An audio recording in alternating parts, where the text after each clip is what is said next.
Jaya TV நேயர்களுக்கு வணக்கம். அறுசுவை இது தனி சுவை நிகழ்ச்சியில் இன்றைக்கி நம்ம பார்க்க போகிறது நல்ல ஒரு காரசாரமான 2 டிஷ்ஷு. நல்ல ஒரு தயிர் சாதத்துக்கு இது ரொம்ப ஆப்டாக இருக்கும்.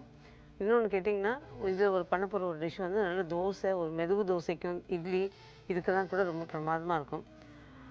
ஒன்று வந்து பச்சை மிளகாய் மண்டி, இன்னொன்று பச்சை மிளகாய் தொக்கு. இந்த பச்சை மிளகாய் மண்டி வந்து செட்டிநாடு ஸ்டைலில் பண்ணுறது. ஆனால் அதில் கொஞ்சம் மாற்றங்கள் கொடுத்து வேறு கொஞ்சம் வித்தியாசமான ஸ்டைலில் பண்ணுறோம். ரொம்பவே நல்லாயிருக்கும். இது பார்த்திங்கன்னா நல்ல அதுக்கு தகுந்த புளி, அதுக்கப்புறம் கொஞ்சம் தக்காளி, மிளகாத்தூள் கூட நம்ம அதை சேர்த்து பண்ண போகிறோம். இது இப்போ செஞ்சிட்ருக்கும் போதே அதை வச்சு நீங்கள் வேறு என்னென்ன பண்ணலாங்கிறதையும் நான் சொல்கிறேன். இப்போ முதல்ல அதுக்கு என்னென்ன தேவைங்கிறத பார்த்துருவோம். அதுக்கப்புறம் அதை எப்படி பண்ணுறதுங்கிறத பார்க்கலாம். பச்சை மிளகாய் 15 சிறு துண்டுகளாக நறுக்கி கொள்ளவும். தக்காளி நன்கு பழுத்தது 2, புளி பெரிய எலுமிச்சம்பழ அளவு உருண்டை, சாம்பார் பொடி 1 டீஸ்பூன், மஞ்சள் தூள் 1/2 டீஸ்பூன், உப்பு ருசிக்கேற்ப, தாளிப்பதற்கு எண்ணெய் 4 மேஜை கரண்டி, கடுகு 1 தேக்கரண்டி, உளுந்து 1 தேக்கரண்டி, வெந்தயம் 1/2 தேக்கரண்டி, பெருங்காயத்தூள் 1/2 தேக்கரண்டி, கருவேப்பிலை சிறிதளவு. இந்த மிளகா மண்டிக்கு தேவையான பொருள்லாம் பார்த்தோம் இல்லையா?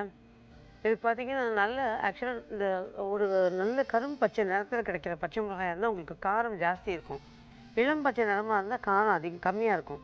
ஸோ நம்ம கொடுத்துருக்கிறது இந்த 15 பச்சை மிளகா அப்படின்னா இந்த கரும் பச்சை நிறத்தில் இருக்கிற பச்சை மிளகா உங்களுக்கு கரெக்டாக இருக்கும். அதுவே நீங்கள் இளம் பச்சை மிளகா எடுத்திங்கன்னா, இளம் நிறத்தில் இருக்கிறத எடுத்திங்கன்னா கொஞ்சம் ஒரு 20 பச்சை மிளகா வரைக்கும் எடுத்துக்கலாம். இது வந்து இந்த பச்சை மிளகாயை பார்த்திங்கன்னா ஆக்சுவலாக நல்ல எண்ணெயில் வதங்கும் போது அது கொஞ்சம் அந்த காரம் வந்து நல்லா மட்டுப்படும். அதுக்கு தகுந்த புளியும் நம்ம தக்காளி எல்லாம் பண்ணும்போது ஊற்றும்போது அது ஓரளவு கொஞ்சம் நல்லாயிருக்கும். இது தயிர் சாதத்துக்குலாம் தொட்டுக்கிட்டிங்கன்னா கேட்கவே வேணாம், ரொம்பவே நல்லாயிருக்கும். இது வந்து இன்றைக்கி நான் சூரியகாந்தி எண்ணெயில் தாளிக்கிறேன். விருப்பப்பட்டவங்க நீங்கள் வந்து நல்லெண்ணெயில் தாளிச்சிங்கன்னா கூட உங்களுக்கு அந்த சூடு கொஞ்சம் தணிக்குன்னு சொல்லுவாங்க. அதனால் விருப்பப்பட்டவங்க இதை நல்லெண்ணெயில் கூட தாளிக்கலாம். இது எண்ணெய், இதுக்கு எண்ணெய் மட்டும் இந்த காரத்தை தணிக்கிறதுக்கு கொஞ்சம் அதிகமாக செலவாகும். அதனால தான் 4 மேஜை கரண்டின்னு சொன்னோம். அந்த 4 மேஜை கரண்டி இதில் ஊற்றிட்டிங்கன்னா சரியாக இருக்கும். இப்போது இது எண்ணெய் காயிற நேரத்துக்குள்ளார ஒரு பாத்திரத்தில் தக்காளி நறுக்கி வச்சுருக்கோம் இல்லையா, அந்த தக்காளி, சாம்பார் பொடி, மஞ்சள் பொடி, ஒரு கொஞ்சம் அதில் உப்பு, அதுக்கப்புறம் இப்போ நான் பார்த்திங்கன்னா புளியை வந்து நல்லா முதலே இதை ஆரம்பிக்கிறதுக்கு முன்னாடி நல்லா ஊற வச்சுருந்தேன். அதை வந்து நான் இப்போ கரைச்சி வடிகட்டி வச்சுருக்கோம். இந்த புளியை அதில் ஊற்றிடுவேன். அதோடு கூட கொஞ்சம் கருவேப்பிலை. இப்போ இது வந்து ரெடியாக போட்டு வச்சுருக்கேன். இதை தாளித்து இந்த பச்சை மிளகாய் வதங்குற நேரத்துக்கு நம்ம வந்து இந்த இதை கரைச்சி ரெடியாக வச்சிடலாம். எண்ணெய் காஞ்சிருக்கு, அதில் கடுகு, உளுந்து, வெந்தயம். இந்த வெந்தயத்தை கொடுத்துருக்க காரணம் ஒன்று வாசனை, இன்னொன்று நல்ல ஒரு குளுமைப்படுத்தக்கூடிய சக்தி அதுக்கு இருக்குது.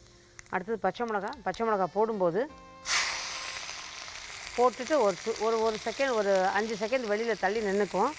இது எதுக்காகன்னா ஆக்சுவலாக இந்த புதுசாக சமைக்க வரவங்களுக்கு கொஞ்சம் விவரம் தெரியணுங்க. பச்சை மிளகா வெடிக்கிற தன்மை கொண்டது இல்லையா? என்ன தான் நம்ம நறுக்கி இருந்தாலும் அதில் உள்ள விதைகள் வந்து வெடித்து மேலே விழும். அதை தவிர்க்கிறதுக்கு இதை போட்ட உடனே பார்த்திங்களா, இப்போ வெடிக்குது பாருங்கள். போட்ட உடனே ஒரு 5 செகண்ட் வெளியில் நின்றுட்டு கொஞ்சம் தள்ளி நின்றுட்டு அதுக்கப்புறம் நீங்கள் வதக்குனிங்கன்னா சரியாக இருக்கும். இந்த பச்சை மிளகா நல்லா வதங்கிட்டுருக்கு. இந்த நேரத்தில் நம்ம இந்த புளியும் தக்காளியும் இதில் கரைச்சிடலாம். இந்த புளி கரைசலோட நம்ம தக்காளி, சாம்பார் பொடி, மஞ்சள் பொடி, கொஞ்சம் உப்பு, கருவேப்பிலை எல்லாத்தையும் சேர்த்து நல்லா கரைச்சிக்கிட்டு இருக்கேன் நான். இதில் இந்த தக்காளி ஓரளவுக்கு நல்லா கரைகிற மாதிரி கரைச்சி விட்ருவோம். அதில் எப்படி தான் இதில் கொதித்து வெந்து அதில் ஒரு தடவை கரைஞ்சாலும் இது சீக்கிரம் கரையணுங்கிறதுக்கு நம்ம நல்லா கரைச்சி விட்டுருந்தோம் கையால். இதை மிக்சியிலலாம் போட்டோம்னா அப்படியே ரொம்ப திருன்னு வந்துடும். ஆனால் மிக்சியை தவிர்க்கிறது நல்லது. அதே மாதிரி தக்காளியில் நாட்டு தக்காளியாக இருந்ததுன்னா ரொம்ப நல்லது. அந்த புளிப்பு கொஞ்சம் அதிகம் இருக்கும். பார்த்திங்கன்னா பச்சை மிளகாய் நம்ம கரைக்கிறதுக்கு நல்லா வதங்கி நிறம் மாறி இருக்குது. இப்போ இந்த கரைச்சி வச்சுருக்க கரைசல் அதில் ஊற்றிடணும்.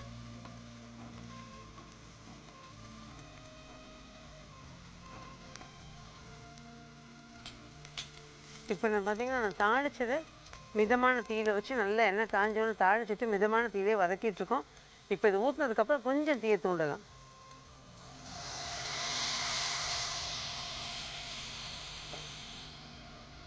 இப்போ பெருங்காயம், இறக்க போடும்போது கொஞ்சம் கருவேப்பிலை. இப்போ கொஞ்சம் ஒரு துளி ரொம்ப தூண்டலை, ஒரு துளி தூண்டுறேன். இதில் ஜஸ்ட்டு ஒரு டேபிள் ஸ்பூன் தண்ணி ஊற்றி இதில் அந்த புளி கரைசல்லேருந்து அந்த கலவையை அதை நல்லா இது பண்ணி ஊற்றிடலாம். இப்போ இது நல்லா கொதிக்க ஆரம்பித்த உடனே திரும்ப தீயை ஓரளவுக்கு நல்லா குறைச்சிட்டோம் அப்படின்னா அது வற்றி நல்லா பச்சை மிளகாய் அந்த அதிலே வெந்து, அதுக்கப்புறம் அந்த தக்காளியும் அதிலே வெந்து நல்லா கரைஞ்சி ஒரு சேர அந்த எண்ணெயை கசிஞ்சு மேலே வந்து ரெடியாக நிற்கும். அந்த நேரத்தில் இறக்கணும் அப்படின்னா ரொம்பவே நல்லாயிருக்கும். சரி, இது கொதிச்சுட்ருக்க நேரத்துக்குள்ளார இது வந்து ஆக்சுவலாக இப்போ நம்ம இன்றைக்கி பண்ணுறோன்னு வச்சுக்கோங்க, குறைஞ்சது ஃப்ரிட்ஜில் வச்சுருந்தோம், நல்லா ஆற வச்சு ஒரு டப்பால் போட்டு ஃப்ரிட்ஜில் வச்சுட்டோம்னா 4-5 நாளைக்கு மேலே நல்லாவே வச்சுருக்கலாம். ஏன்னா அந்த புளி வந்து அது நல்லா தங்க வைக்கும். பட் அதுக்கு மேலே அப்படிங்கிறப்போ தக்காளி சேர்த்ததுனால நம்ம கொஞ்சம் யோசிக்கணும். பட் தக்காளி தவிர்த்து இது வெறும் புளியிலே பண்ணலான்னா பண்ணலாம். ஆனால் அந்த தக்காளிக்கே இயல்பாக உள்ள அந்த ருசியும் அந்த புளிப்பும் வந்து இதில் சேரும்போது இந்த எக்ஸ்ட்ரா டேஸ்ட் கொடுக்கும். பொதுவாக அந்த மிளகா மண்டிங்கிறது ஒவ்வொரு பக்கம் ஒவ்வொரு மாதிரி பண்ணுவாங்க. திருநெல்வேலி பக்கம் பார்த்திங்கன்னா புளி மிளகான்னு சொல்லுவாங்க. சின்ன வெங்காயம், பச்சை மிளகான்னு இதே மாதிரி தாளித்து ஆனால் கொஞ்சம் தண்ணியாக கொதிக்க விடுவாங்க. அது இந்த மாதிரி திக்காக பண்ண மாட்டோம், அது கொஞ்சம் தண்ணியாக இருக்கும். லாஸ்ட்டில் துளியூண்டு அரிசி மாவோ கடலை மாவோ கரைச்சி அதில் விடுவாங்க. ஆனால் அது தண்ணியாக இருக்கும். அது வந்து இட்லி, தோசை எல்லாத்துக்கும் தொட்டுக்குவாங்க. பட் காரம் நல்லா அதில் தெரியும். அதே மாதிரி செட்டிநாடு பக்கம் உள்ள மண்டின்னு பார்த்திங்கன்னா பச்சை மிளகாய், சின்ன வெங்காயம் இதெல்லாம் சேர்த்து பூண்டெல்லாம் சேர்த்து பண்ணக்கூடியது அந்த பச்சை மிளகாய் மண்டி. அது நல்லா திக்காக நல்லா இதுவாக இருக்கும். அதுவும் பார்த்திங்கன்னா ஆனால் அதில் தக்காளி சேர்க்க மாட்டோம். இதை சேர்த்துருக்க மாதிரி அதில் தக்காளி சேர்க்க மாட்டோம். வெறும் புளியிலே தான் அது அந்த டேஸ்ட்டை கொடுக்கும். அது ஒரு மாதிரி நல்ல டேஸ்ட்டுன்னு பார்த்திங்கன்னா அது ரொம்பவே நல்லாயிருக்கும். ஆனால் அந்த சாம்பார் பொடி அதெல்லாம் இல்லாமல் வெறும் பச்சை மிளகா காரம் அது வந்து நல்லா ஒரு 10 நாள் வரைக்கும் கூட நீங்கள் நல்லா வச்சுக்கலாம். குறிப்பாக அதில் வந்து அரிசி கழுவின தண்ணியில் அதை வந்து புளியை ஊற வச்சு வடிகட்டி பண்ணுவாங்க. பட் இப்போ நம்ம பண்ணியிருக்கிறது வந்து ஃப்யூஷன்னு சொல்லலாம். இந்த பக்கம் அந்த பக்கம் 2 விதமான சமையலை எடுத்து நம்ம அதை செஞ்சுருக்கோம். தக்காளி, சாம்பார் பொடி இந்த மாதிரிலாம் சேர்த்து கூடவே பச்சை மிளகாவும் சேர்த்து எல்லாம் கலவையாக கலந்து ஒரு டேஸ்ட் கொடுத்துருக்கோம். ஆனால் அது ரொம்பவே நல்லாயிருக்கும். இதில் ஒரே ஒரு பியூட்டி என்னென்னா, இந்த பச்சை மிளகாய் நம்ம பொதுவாக பயப்படுவோம் இல்லையா, அது நல்லா வதங்கி இருக்கிறதுனால, அதுவும் இந்த புளி தண்ணியும் தக்காளியும் வேகிறதுனால நல்லா அந்த பச்சை மிளகாய் சார்ந்து போய் நிற்கும். ஸோ நம்ம தயிர் சாதத்துக்கு அந்த மாதிரிலாம் தொட்டுக்கிற போது அந்த பச்சை மிளகாயை லேசாக அப்படி எடுத்தோம் அப்படின்னா அந்த தோல் வழண்டு தனியாக வந்துடும். அது உள்ளுக்கு அந்த சதப்பத்து வந்து அந்த குழம்போடு அப்படி பின்னுனா மாதிரி, அந்த மண்டியோடு பின்னுனா மாதிரி இருக்கும். அது சாப்பிடவே ரொம்ப நல்லாயிருக்கும். பட் பச்சை மிளகாவா அப்படின்னு பயப்படுறவங்களுக்கு இது கொஞ்சம் யோசிக்க வேண்டிய விஷயம். ஆனால் நல்ல டேஸ்ட்டு, உப்பு காரம் புளிப்பு பிடிக்கிறவங்களுக்கு இது ரொம்பவே நல்லாயிருக்கும். ஆனால் என்ன காரத்தை கொண்டு இதில் வெல்லம் சேர்த்திங்கன்னா அந்த டேஸ்ட்டு மாற்றிடும். ஸோ வெல்லமே இல்லாமல் நல்ல புளிப்பு காரத்தோடு செய்யக்கூடிய ஒரு நல்ல டிஷ்ஷு. இப்போ இது நல்லா கொதிச்சிட்ருக்கு. இதை கொதித்து வற்றி எண்ணெயை கசியும் போது நம்ம இதை இறக்கிடலாம். இப்போ தீயை மெதுவாக நான் குறைச்சிருக்கேன். அதில் கொதித்து பச்சை வாசனையும் போயிடும். ரொம்ப நேரம் கொதிக்க ஒன்றும் இல்லை, ஏன்னா நம்ம திக்காக கரைச்சிருக்கோம். ரொம்ப நேரம் கொதிக்க ஒன்றும் இல்லை, அளவான நேரத்தில் அது கொதித்து அது வற்றி கரெக்டாக வந்துடும். இப்போ இது கொதித்து ஒரு 5 நிமிஷத்தில் நம்ம இறக்கிடலாம். இதுக்கு இடையில் அறுசுவை தனிசுவை நிகழ்ச்சியில் ஒரு சின்ன கமர்ஷியல் பிரேக்.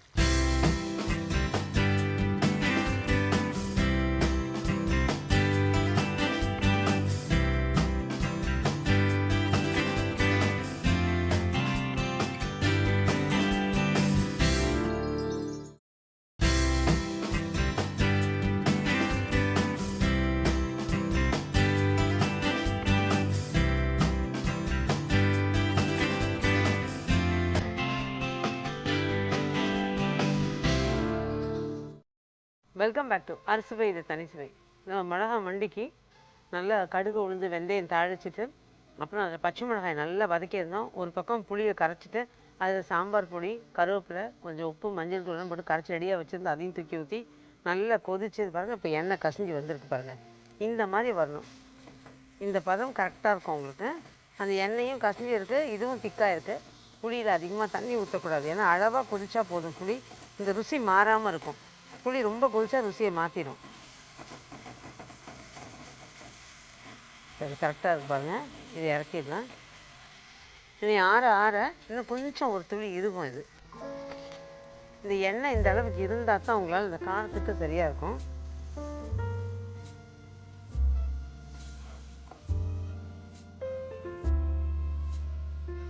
இந்த மாதிரி நல்ல ஒரு படப்படப்போட பார்த்திங்கன்னா அந்த எண்ணெய் கசிஞ்சு வந்து எல்லாம் நல்லா சேர்ந்து பைண்ட் ஆகி அந்த டேஸ்ட்டை வந்து பிரமாதப்படுத்தும். இது ஆக்சுவலாக என் தங்கையோட மாமியாரோட ரெசிபி. அவங்க பிறந்து வளர்ந்தது பர்மாவில். பட் அவங்க நம்மளோட தமிழ் சமையலை ரசித்து அந்த காம்பினேஷன் கொடுத்து ரொம்ப பிரமாதமாக பண்ணுவாங்க. ரொம்ப பிரமாதமான அவங்களோட ரெசிபியிலேருந்து அவங்க எடுத்து இன்றைக்கி நேர்களோட பகிர்ந்துட்டுருக்கேன். நிச்சயமாக நேரில் எல்லாருக்கும் பிடிக்கும்னு நினைக்கிறேன். ட்ரை பண்ணி பாருங்கள்.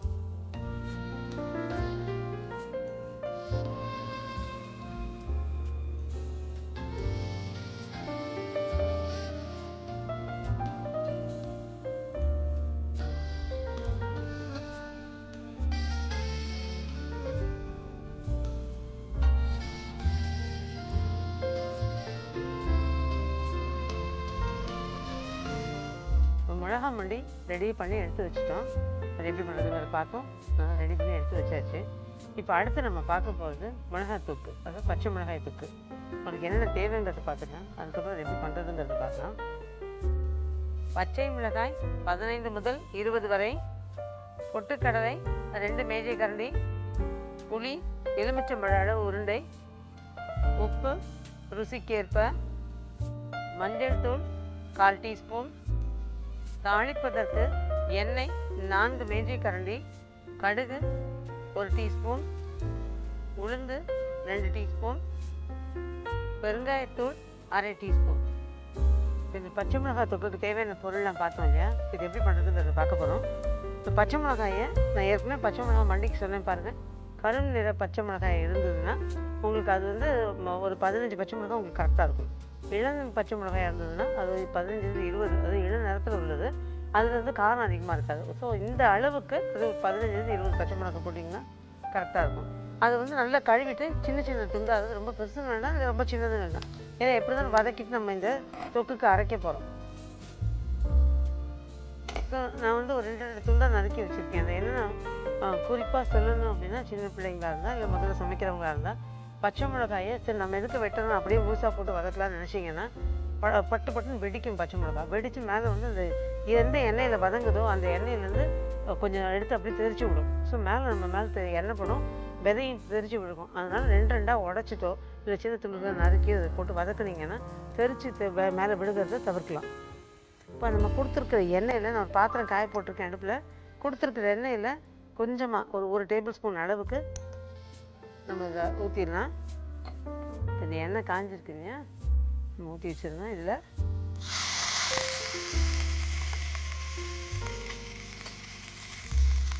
லேசாக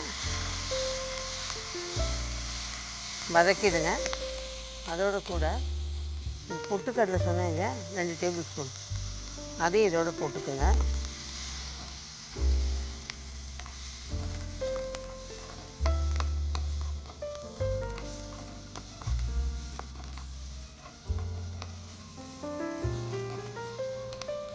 இப்போது புளி, இதுக்கு தகுந்த அளவு புளி போடணும். அதனால தான் பெரிய எலுமிச்சம்பழ அளவு புளின்னு சொன்னேன். ஏன்னா அந்த காரத்துக்கு தகுந்த அளவு புளி போட்டிங்கன்னா தான் இது சரியாக இருக்கும்.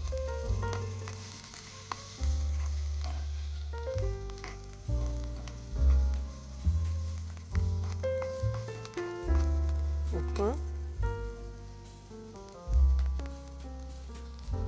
தேவைப்பட்டால் நம்ம வதக்கும் போது பார்த்து போட்டுக்கலாம். இப்போ இதை அடுப்பு ஆஃப் பண்ணிடுறேன். மஞ்சள் தூள் இதை சேர்த்து நம்ம இப்போ நைஸாக அரைச்சிட்டு வந்துடணும்.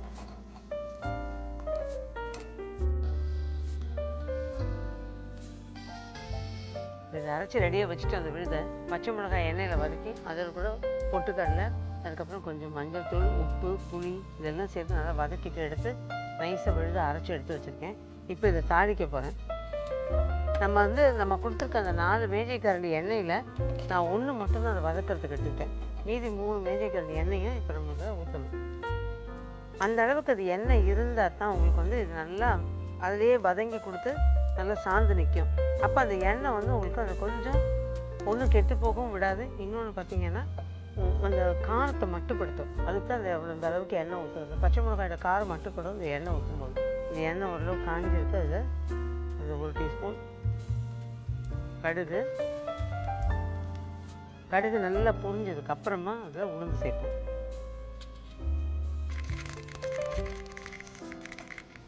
இதில் உளுந்து சேர்த்துருக்கேன்.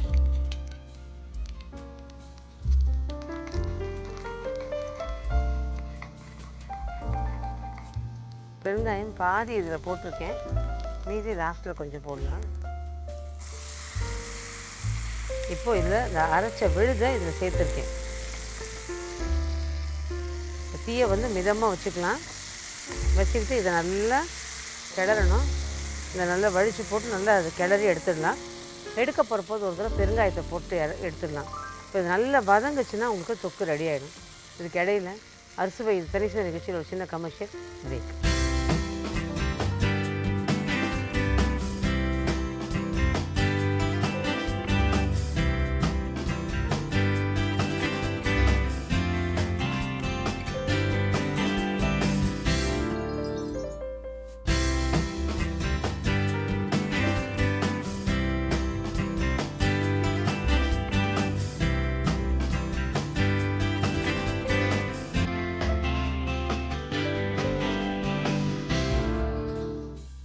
வெல்கம் பேக் டு அறுசுவை இது தனிசுவை. நம்ம பச்சை மிளகாய் தொக்குக்கு நல்லா பச்சை மிளகாய், பொட்டுக்கடலை, உப்பு, புளி, மஞ்சள் தூள் எல்லாம் சேர்த்து நல்லா வதக்கி அரைச்சி விழுதாக வச்சுருந்தோம். எண்ணெயை ஊற்றி இதுவும் காஞ்சதுக்கப்புறம் கடுகு, உளுந்து, பெருங்காயத்தூள் தாளித்து இதை கொட்டி நல்லா வதக்கிக்கிட்டு இருக்கு. இது பாருங்கள், நல்லா வதங்கி அந்த எண்ணெய் கசிஞ்சு மேலே வந்திருக்கு. இது வந்து கொஞ்சம் லேசாக பிடிக்க தான் பிடிக்கும். காரணம் எல்லாருக்கும் தெரிஞ்சிருக்கும். நம்ம இதை பொட்டுக்கடலை சேர்த்துருக்கோம். பொட்டுக்கடலை சேர்க்கும் போது உங்களுக்கு லேசாக பிடிக்கும். இந்த பொட்டுக்கடலை என்னென்ன சேர்க்குறோம் அப்படின்னா ஒரு பைண்டிங் ஏஜென்ட். வெறும் பச்சை மிளகாய் அப்படியே வரும்னு நீங்கள் அரைச்சிங்கன்னா அது அவ்வளோவா இதுவாக இருக்காது. ஒரு ஒரு கரகரப்போடு ஒரு மாதிரி பார்க்கவே ஒரு மாதிரி ஒரு டேஸ்ட் இதுவாக வித்தியாசமாக இருக்கும். ஆனால் அந்த பொட்டுக்கடலையோ அல்லது வறுத்த உளுந்து, இந்த பொட்டுக்கடலை வேணாம்னு நினைக்கிறவங்க நல்ல ஒரு கை உளுந்து எடுத்து வறுத்துட்டு அதை இந்த மாதிரி அரைச்சி பண்ணிங்க அப்படின்னா அதுவும் நல்லாயிருக்கும். பட் பொட்டுக்கடலைக்கு இயல்பாக ஒரு நல்ல ருசி இருக்கும் இல்லையா, அதனால தான் அந்த பொட்டுக்கடலை இன்றைக்கி நம்ம சேர்த்துருக்கோம். இது பொட்டுக்கடலையோ உளுந்தோ அவரை ஒரு விருப்பம். இப்போ இது வந்து நான் முதல்ல பெருங்காயம் கொஞ்சம் தாளிக்கும்போது சேர்த்துருந்தேன். இப்போ ஃபைனலாக கொஞ்சம் பெருங்காயம் சேர்க்கலாம். இது அந்த பெருங்காயம் வாசனை நல்லா தூக்கலாக தெரிஞ்சால் அது நல்லாயிருக்கும். எண்ணெய் இந்த மாதிரி கசிஞ்சு வரணும், அப்போ தான் உங்களுக்கு இது நல்லாயிருக்கும். பார்த்திங்கன்னா லேசாக பிடிக்கும், ஆனால் நல்லா வதங்க இது நல்லா சுருண்டு வந்துடும், சரியாக போயிடும். உங்களுக்கு சட்டன் பிடிக்காது. இது வந்து ஃப்ரிட்ஜில் வச்சுக்கணும். இது எவ்வளோ நாள் தாங்கும்னு பார்த்தீங்கன்னா குறைஞ்சது ஒரு 10 நாள் வரைக்கும் இதை ஃப்ரிட்ஜில் வச்சுருக்கலாம். தயிர் சாதத்துக்கு பிரமாதமாக இருக்கும். நல்லா இட்லி தோசையோடு, அதாவது நல்ல மெதுவாக தோசை ஊற்றி, மெது தோசைன்னு சொல்கிறாங்க இல்லையா, கல் தோசை, அந்த மாதிரி ஊற்றி சாப்பிட்டிங்கனாலும் இது நல்லாயிருக்கும். ஒரு சாம்பார் வச்சுக்கிட்டு சாம்பாரோட கூட நல்லா கொஞ்சம் காரமாக வேணும்னு நினைக்கிறவங்க இந்த தொக்கை வச்சுட்டு சாப்பிட்லாம். இப்போ தயிர் சாதத்துக்கு ஒரு அலாதி காம்பினேஷன். இது ரெடி ஆகிடுச்சு.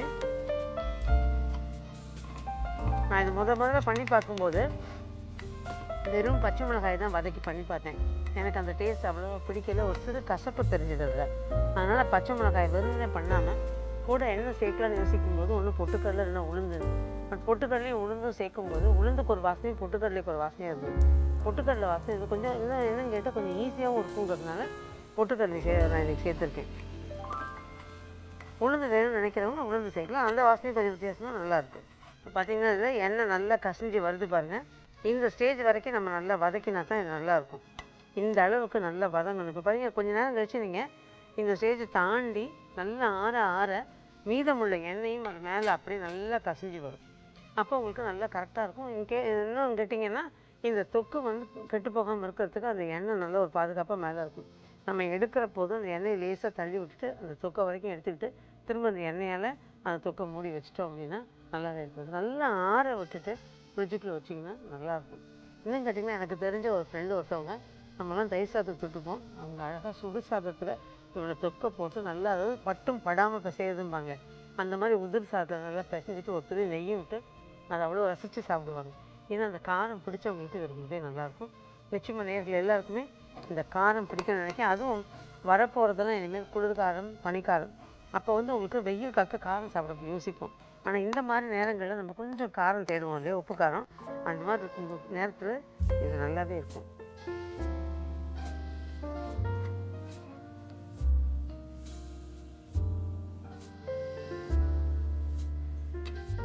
நல்ல ஒரு கார சாரமான பச்சை மிளகாய் தொக்கு ரெடி பண்ணி வச்சிட்டோம். ஸோ சீக்கிரமே நிச்சயமாக அதை ட்ரை பண்ணிவிட்டு கூடவே தோசை, இட்லி கேட்கவே வேணாம். அதையும் வச்சு சாப்பிட்டு பாருங்கள்.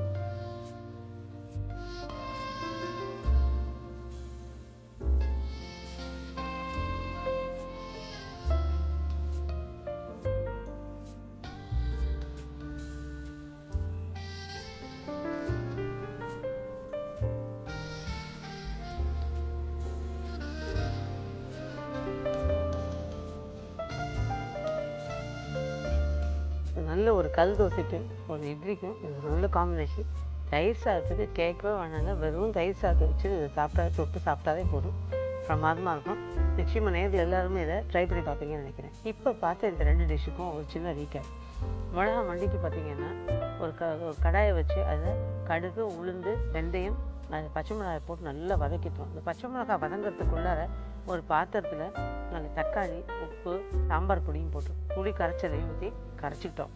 இந்த பச்சை மிளகாய் நல்லா வதங்கினோடனே அதை தூக்கி ஊற்றி நல்லா எண்ணெய் கசிஞ்சு வர அளவுக்கு கொதிக்க விட்டு இறக்கினோம். பச்சை மிளகாய் மண்டி தயார்.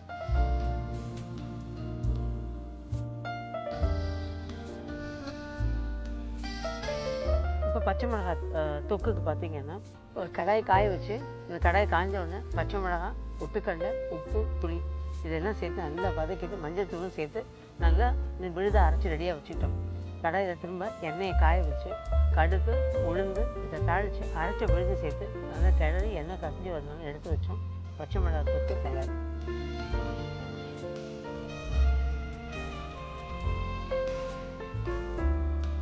இன்றைக்கி பச்சை மிளகாய் நல்ல கார சாரமாக 2 டிஷ்ஷு. ஆனால் வாய்க்கு ருசியாக இருக்கும். நேரில் எல்லாருக்கும் செஞ்சு காமிச்சிருக்கோம். ட்ரை பண்ணி பாருங்கள். மீண்டும் இதே மாதிரி ஒரு நல்ல சமையல் குறிப்போடு வரும் வாரமும் அறுசுவை இது தனிசுவை நிகழ்ச்சியில் உங்களை சந்திக்கிறேன். நன்றி, வணக்கம்.